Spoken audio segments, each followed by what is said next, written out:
नमस्कार दोस्तों, मार्गदर्शन पे आपका बहुत बहुत स्वागत है। दोस्तों, आज आप जानेंगे भगवान शिव की चमत्कारी पूजा विधि के बारे में। दोस्तों, हम सभी जानते हैं कि भगवान भोलेनाथ जो है अति शीघ्र प्रसन्न होने वाले देवता हैं। इनकी पूजा पाठ में बहुत अधिक सामग्री की भी आपको आवश्यकता नहीं होती है।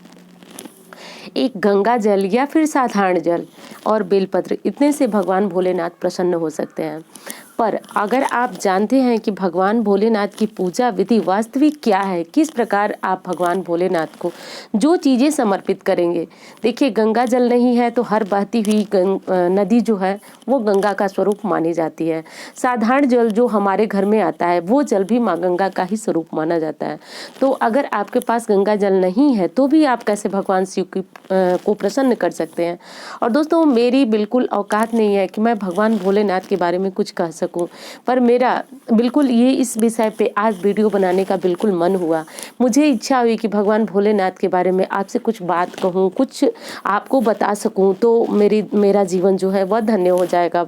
तो भगवान भोलेनाथ की बात शुरू करने से पहले बस इतनी बात बताऊंगी दोस्तों आपको कि ये चमत्कारी विधि जो है वह भगवान भोलेनाथ की निश्चित रूप से 100% अगर आपकी आस्था है तो आप जो चाहेंगे वो मिलेगा। बस वीडियो को आप ध्यानपूर्वक सुनिएगा और बातों की जो है उसको गहराई से समझिएगा, उसकी गहराई में जाइएगा। बातों को बिल्कुल ऊपर ऊपर दिमाग मत लगाइएगा। तो ध्यान रखिए दोस्तों कि भगवान शिव जो हैं वह बहुत कम सामग्री में प्रसन्न हो जाते हैं। तो अब देखिए, भगवान भोलेनाथ की पूजा आपको किस प्रकार करनी है। मैं नहीं कहती हूँ या फिर कोई नहीं कहता है कि आप सोमवार का व्रत रखिए, प्रदोष का व्रत रखिए, किसी प्रकार का व्रत रखिए। बस आपको करना यह है दोस्तों कि अगर आप शक्ति के उपासक हैं तो भी आपको शिव की पूजा करनी है। शक्ति का अर्थ हुआ कि किसी भी देवी के उपासक हैं आप, तब भी आपको शिव की पूजा करनी है, क्योंकि शिव और शक्ति जो है एक दूसरे के पूरक हैं। तो आपको शिव और शक्ति दोनों की पूजा करनी बहुत ज़रूरी है। दोस्तों, भगवान भोलेनाथ जो है वह घर में भी प्रसन्न हो जाते हैं पूजा से, परंतु अगर किसी विशेष मनोकामना के लिए आपको भगवान भोलेनाथ की पूजा करनी है तो आपको शिवलिंग में जाना ही चाहिए। आपके आसपास, घर के आसपास जो भी शिवलिंग हो वहाँ भगवान भोलेनाथ की पूजा के लिए जाना चाहिए। तो भगवान भोलेनाथ की पूजा के लिए जो सबसे उचित दिन माना गया है वो सोमवार। वैसे सावन के सोमवार में तो लगभग सभी लोग व्रत रखते हैं, भगवान भोलेनाथ की पूजा करते हैं। पर भगवान भोलेनाथ की पूजा अगर आप नहीं कर रहे हैं और आपको लग रहा है कि जीवन जो है मतलब मेरे पास जो है कमेंट बहुत सारे आते हैं, तो उन्हीं के आधार पे मैंने ये वीडियो बनाया है कि मतलब कुछ लोग हैं जो कि पूजा पाठ कर रहे हैं और बहुत ज़्यादा दुखी हैं, बहुत ज़्यादा परेशान हैं। तो एक बार आप मेरे कहने से भगवान भोलेनाथ की ये चमत्कारी विधि सुन लीजिए और उसको सुन करके आप उस तरह से भगवान भोलेनाथ की पूजा कीजिए। दोस्तों, मुझे पूर्ण भरोसा है, संपूर्ण मुझे भरोसा है भगवान भोलेनाथ पे, और स्वयं जो कह रही हूँ उस पर, क्योंकि मेरा ये बहुत छोटा मोटा एक्सपीरियंस नहीं है, बहुत बड़ा एक्सपीरियंस है दोस्तों मेरे जीवन काल का। यानी मैं बहुत छोटी थी तभी से भगवान भोलेनाथ की पूजा कर रही हूँ, और मुझे भगवान भोलेनाथ पे पूरा भरोसा है कि अगर कोई दुखी रोता हुआ जाएगा उस मंदिर से, और निश्चित रूप से देखिए, मैं इस समय आपसे बात कर रही हूँ पर मेरे शरीर के रोम जो है इस समय खड़े हो गए हैं भगवान भोलेनाथ की बात करते हुए। अगर आप रोते हुए जाएंगे, निश्चित रूप से उस शिवालय के बाहर निकलने पे आपका मन जो है हल्का हो जाए। बस एक चीज समझिए, आपको भगवान भोलेनाथ तक अपनी प्रार्थना पहुंचानी कैसी है वो बात समझिए। आप सिर्फ आप जल लेकर गए, मन में और बुरे विचार आ रहे हैं, कुछ भी ख्याल आ रहा है, आप जल गिरा दिए भगवान भोलेनाथ तक, तो आपकी पूजा स्वीकार कभी नहीं होती है दोस्तों। उसके लिए आपको प्रार्थना करना होता है, भगवान भोलेनाथ से अपने कष्टों को कहना होता है।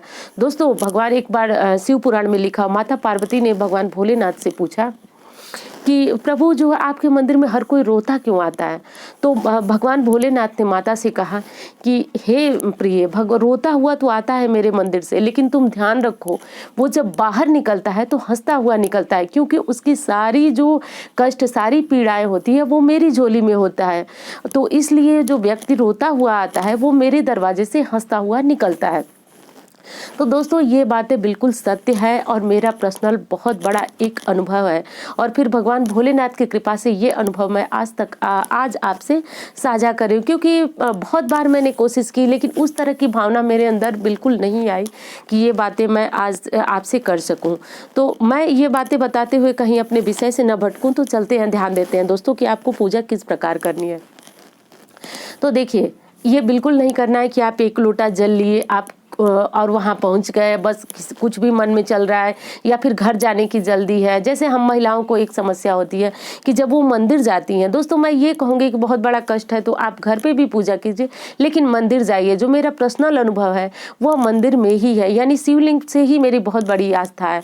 तो आप मंदिर ज़रूर जाइए। तो आप देखिए, आप मतलब ये ख्याल में थोड़ा सा समय लेकर के आप मंदिर जाइए कि आप मंदिर जाएं तो भगवान भोलेनाथ की विधिवत पूजा करें। तो आप जाइए, सबसे पहले तो भगवान भोलेनाथ की सीढ़ियाँ जो होती हैं उनको आप जरूर छूइए, यानी सीढ़ियों को छू करके प्रणाम कीजिए, मंदिर में जाइए। मंदिर में जाने के बाद देखिए, आपको सबसे पहले भगवान भोलेनाथ को जल से स्नान कराना है। तो देखिए, आज मैं बहुत बड़ी बातें नहीं कर रही हूँ कि पंचामृत से स्नान कराइए, दूध घी शहद इस प्रकार से स्नान कराइए। आप जो भी चीज़ें आपको उपलब्ध हो, ये सभी जानते हैं कि पंचामृत से भगवान भोलेनाथ को स्नान कराना चाहिए, बहुत श्रेष्ठ होता है। एक चीज़ कहूँगी कि अगर मिल सके तो बेलपत्र कहीं से भी आप मात्र एक बेलपत्र भी मिले आपको तो वो तोड़ लाइए या फिर किसी से मंगवा लाइए। सिर्फ एक बेलपत्र और जल है तो भगवान भोलेनाथ निश्चित रूप से आप प्रसन्न होंगे। बस आप इस विधि को सुनते जाइए, समझते जाइए, बस ध्यान देते जाइए। तो अब आपको जब मंदिर में जाना है तो आपको एक लोटा जल ले जाना है। अब ये जल अगर गंगा जल हुआ तो बहुत अच्छी बात है, ना हुआ तो साधारण जल ले जाइए। आप भगवान भोलेनाथ को हर हर महादेव बोलते हुए स्नान कराइए। हर हर महादेव जब आप बोलते हुए स्नान कराएंगे तो आपका जो कष्ट होगा, पीड़ा होगा, वो सारा कष्ट, वो सारी पीड़ा जो है वो आपकी जो है उसी जल के माध्यम से धुलकर चले जाएंगे। दोस्तों, शिवलिंग देखने में तो बहुत छोटी सी चीज लगती है और उसका महत्व तो बहुत बड़ा है।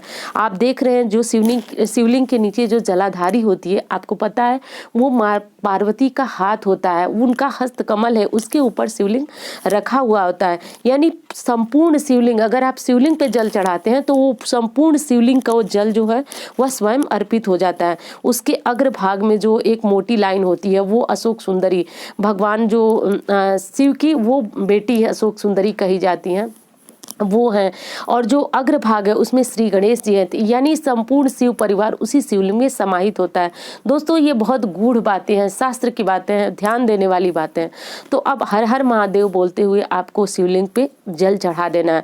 अब ध्यान ये देना है दोस्तों कि अगर आप घी ले गए हैं, शहद ले गए हैं, दूध ले गए हैं, दही ले गए तो आप चढ़ाइए, पर अगर नहीं ले गए हैं तो सिर्फ आप जल चढ़ा दीजिए। उसके बाद बेलपत्र भगवान भोलेनाथ को चढ़ाइए। दोस्तों, मैं कहूँगी कि आप एक बेलपत्र का इंतजाम, मात्र एक बेलपत्र का इंतजाम आप कीजिए। एक बेलपत्र का इंतजाम मतलब 3 पत्तियों वाला जो बेलपत्र होता है वो ले जाइए और उसकी उल्टी यानी जो चिकनी साइड होती है उसकी तरफ से आप भगवान भोलेनाथ को चढ़ा दीजिए। दोस्तों, चढ़ाते हुए बिल्कुल आप अपनी इच्छा, जो आपकी मनोकामना है, देखिए मैं उस इच्छा की बात बिल्कुल नहीं कर रही हूँ कि गाड़ी बंगला शोहरत नौकर चाकर, मैं इस इच्छा की बात बिल्कुल नहीं। कभी कभी कोई ऐसा कष्ट होता है जो ना हम किसी से बता पाते हैं और उसके लिए अंदर अंदर घुटते जाते हैं। कभी कभी कोई ऐसा कर्ज होता है जिसके लिए हम बहुत ज़्यादा दुखी होते हैं और मतलब वो हमारे जीवन पे बनाता है। तो अगर इस प्रकार की कोई समस्या आपके जीवन में चल रही, किसी का विवाह नहीं हो रहा है, उम्र जो है 27, 28, 30 इस तरह से हो गई है, तो इस कष्ट के लिए आप सिर्फ और सिर्फ भगवान भोले इस क्या किसी कष्ट के लिए जाइए, लेकिन वो कष्ट आपका जो है जायज होना चाहिए, न किसी को पीड़ा पहुंचाने के लिए वो कष्ट होना चाहिए। तो अब उसको चिकनी साइड से आप चढ़ा दीजिए। अब उसके बाद अगर आपको भस्म हो तो भगवान भोलेनाथ पे भस्म जरूर अर्पित कीजिए। भस्म अर्पित करने के बाद दोस्तों, आप मंदिर में शिव परिवार भी होता है, माता पार्वती होती हैं, तो अगर आप विवाहित हैं तो आप उनको सिंदूर जरूर चढ़ाए। ओम देहि में आरोग्यम सौभाग्यम देहि में परम सुखम रूपम देहि जयम देहि यशो देहि दिशो जय। हर सुहागिन औरत दोस्तों चाहती है कि उसका सुहाग जो है वह सुखी रहे, सलामत रहे, तो उसके लिए माँ पार्वती को सिंदूर चढ़ा करके स्वयं पे मांग में भरना एक बहुत बड़ा जो है यह माता पार्वती से आशीर्वाद लेने का बहुत बड़ा तरीका है। तो इस प्रकार आप कर लीजिए। अब भगवान भोलेनाथ को कभी भी आप हल्दी मत चढ़ाइए, बिल्कुल हल्दी और उनको जो रोली होती है वो नहीं चढ़ाना चाहिए। दोस्तों, भगवान शिव को चावल जरूर चढ़ाना चाहिए, जो खड़े चावल अक्षत जिनको बोलते हैं वो जरूर चढ़ाए। इससे जो है लक्ष्मी की प्राप्ति होती है और भगवान भोलेनाथ जो है वह प्रसन्न होते हैं। तो अब ये चढ़ा लिया, आप एक दीपक जला दीजिए। दोस्तों, घी का या तिल के तेल का दीपक जरूर जलाना चाहिए। अब जलाने के बाद आपको वहीं मंदिर में बैठ जाना है। भगवान शिव को आपको भोग भी लगाना है। भोग लगाने में आप जो भी आप भगवान को घर में भोग लगाती हैं, चीनी, मिश्री, गुड़ जो भी आपके पास है वो चीज़ें भगवान भोलेनाथ को भोग लगा दीजिए। अब आपको वहीं मंदिर में बैठ जाना है और शिवलिंग के सामने अपनी तकलीफ को कहना है। दोस्तों ध्यान रखिए, वो शिवलिंग नहीं है, आप इसको फिर बोल रही हूँ कि वो सिर्फ शिवलिंग नहीं है, सच में भगवान वहाँ आपकी तकलीफ को सुनते हैं, आपकी बातों को सुनते हैं। निश्चित रूप से अगर आप इस विधि से पूजा करेंगे तो निश्चित रूप से मंदिर से निकलते निकलते आपके मन में एक आस्था जग गई होगी कि आप जिस कष्ट के लिए भगवान भोलेनाथ से प्रार्थना करने गए थे वो कष्ट आपका निश्चित रूप से दूर होगा। लेकिन एक बात और सुन लीजिए आप कि शिव पुराण में लिखा हुआ है कि वो कष्ट आपका 1 दिन 2 दिन में नहीं खत्म होगा। आपको कम से कम 11 सोमवार इस तरह से भगवान भोलेनाथ की पूजा करनी होती है। अब देखिए भगवान भोलेनाथ लिखे हैं कि वो आप मनुष्य के कष्टों को कैसे काटते हैं, धीरे धीरे करके। जो आपने अपने कर्मों से या फिर पूर्व जन्म के कर्मों से अगर आपने किसी प्रकार का दोष अर्जित कर लिया है तो उसको वो धीरे धीरे ही काटते हैं, तो इसको धीरे धीरे ही वो काटते हैं। तो कम से कम 11 सोमवार आप इस प्रकार पूजा कीजिए। दोस्तों मैं बिल्कुल दावे के साथ कह रही हूँ, आप यहीं पे आकर इसी चैनल पे इसी वीडियो पे आके आप कमेंट करेंगे कि आपकी किसी प्रकार की समस्या जो है वो नहीं रह गई है। दोस्तों आप ऐसा करके देखिए। अगली चीज है कि देखिए अगर कोई व्यक्ति जो है बहुत बड़ा जो बीमारी से ग्रसित हो जाता है, किसी समस्या से ग्रसित हो जाता है, तो उसको क्या बोला जाता है, किसी और देवता की शरण में क्यों नहीं भेजा जाता, उसको भगवान भोलेनाथ की शरण में भेजा जाता है कि महामृत्युंजय का अनुष्ठान करो, भगवान भोलेनाथ का जो है अनुष्ठान करो। तो यही उनको कहा जाता है, यानी जो त्रिकालदर्शी भगवान भोलेनाथ जी हैं जो कि काल को टालने वाले हैं, उनकी शरण में भेजा जाता है। तो यानी जब बहुत बड़ा कोई गहरा संकट आ जाता है तो उसको काटने के लिए सिर्फ और सिर्फ भगवान भोलेनाथ ही हैं। जब समुद्र मंथन से विष निकला, अमृत निकला तो संपूर्ण देवताओं में वितरित हो गया, पर विष निकला तो सभी देवता लेकर के भगवान भोलेनाथ के पास गए। और जब भोलेनाथ के पास गए तो भगवान भोलेनाथ ने कहा कि जब आप लोग यहाँ आ ही गए, मेरे पास आ ही गए, तो मैं इस विष को धारण करूंगा। तो दोस्तों भोलेनाथ की यही बिल्कुल यही उनकी मनसा रहती है कि उनके पास जो भी कष्ट या दुख आया है वो उसको स्वयं में धारण करते हैं और अपने भक्तों को सदा सर्वदा के लिए निरोग, स्वस्थ या परेशानी मुक्त कर देते हैं। तो ये चीज ध्यान रखिए। अब आप एक चीज बिल्कुल नहीं करना है कि आप जब मंदिर के बाहर निकल रहे हैं वहां नंदी जी बैठे होते हैं, तो बिल्कुल नंदी की पूजा किए बिना आपको घर नहीं आना। नंदी की विधिवत पूजा करनी है। नंदी की पूजा करने के बाद आपको नंदी से कहना है कि हे नंदी, मेरा कष्ट जो है वह आप भगवान भोलेनाथ तक पहुंचाए। तो दोस्तों नंदी की पूजा के साथ ही आपकी पूजा जो होती है वह पूर्ण होती है भगवान भोलेनाथ के। बिना नंदी की पूजा किए आप कभी घर मत आइएगा, नहीं तो आपकी शिव पूजा जो है वह पूर्ण नहीं मानी जाती है। अब एक चीज और बता दूं आपको दोस्तों कि अगर आपको लग रहा है कभी कभी कोई ऐसा तकलीफ हमारे जीवन में आ जाता है जो कि टलने का नाम नहीं लेता है, तो जो लोटा, जिस लोटे से आप भगवान भोलेनाथ को जल अर्पित करते हैं, तो जल अर्पित करने के बाद लोटे में 1 बूंद 2 बूंद जल बचा रहता है। उस जल को आपको हाथों की जो राइट साइड का आपका हाथ होता है उसमें ले लीजिए और उस जल को आप अपने माथे से लगा के पूरे शरीर पे छिड़क दीजिए। ये जल जो है वो अमृत होता है। वो आपके ऊपर कैसी भी नेगेटिविटी हो, कैसा कष्ट हो, वो जल जो है वो दूर कर देता है। लेकिन ये भोलेनाथ को चढ़ाया हुआ जल ही होना चाहिए। दोस्तों कभी भी जलाधारी यानी जहाँ से भगवान भोलेनाथ को चढ़ाया हुआ जल निकलता है, तो कई लोग जो है अज्ञानतावश उस जलाधारी जो आप स्क्रीन पे देख रहे हैं जहाँ से भोलेनाथ का जल निकलता है चढ़ाया हुआ, तो कभी भी उस साइड से लांघ करके मंदिर में नहीं जाना चाहिए। इस बात का ध्यान, कितनी भी भीड़ हो पर उस साइड से आप लांघ कर मत जाइए, क्योंकि वहाँ पे जो 33 कोटि देवी देवता होते हैं वह वहाँ पे वो लोग भगवान भोलेनाथ को जल को ग्रहण करने के लिए खड़े होते हैं। तो अगर आप उधर से लांघ करके जाते हैं तो उधर समस्त देवताओं का अपमान होता है। तो कभी भी इसीलिए आप जलाधारी को देखते होंगे कि मंदिर में किनारे साइड बना रहता है, पर कुछ लोग जो है अज्ञानतावश उधर से निकलते हैं। तो आप उधर से बिल्कुल ना निकलिए, क्योंकि आप जाते हैं पूजा करने और कहीं ना कहीं पाप के भागी बन के आते हैं। तो कभी भी आप उधर से मत जाइएगा। तो ये चीज़ें ध्यान रखना। उसके बाद मंदिर से आते समय घंटी बजाना न भूलिए। दोस्तों शिव मंदिर हो या कोई मंदिर हो, आप जब वहाँ से चलने लगिए तो घंटी बजा करके ही तब आइए। घंटी बजाइए, नंदी की पूजा कीजिए और तब आप वहाँ से आइए। इतना करने के बाद 11 सोमवार में आपका कहीं किसी प्रकार का कष्ट जो है वह बचा नहीं रहेगा। भगवान भोलेनाथ पे मेरी स्वयं की आस्था है और मेरी क्या, मुझे पूरा भरोसा है आप करेंगे तो आपकी भी उतनी ही आस्था रहेगी। दोस्तों रावण जैसे आतताई को भगवान भोलेनाथ ने सोने की लंका दे दी। तो अब आप समझ सकते हैं कि भगवान भोलेनाथ जो है कितने दानी है। बस कुछ परीक्षा हमारी परीक्षा लेते हैं, उनसे हमको निपटना होता है। तो बस ये चीज़ें आप ध्यान रखिए। दोस्तों और एक काम आप कर सकते हैं मंदिर में बैठ के अपनी प्रार्थना के साथ साथ, जैसे आपको लग रहा है कि बहुत जीवन जो है बहुत अधिक कठोर हो गया है, अब जीने की इच्छा नहीं है, या फिर कोई व्यक्ति तो डिप्रेशन में भी चला जाता है, तो आपको वहीं बैठ करके शिव तांडव स्तोत्र का पाठ करना है।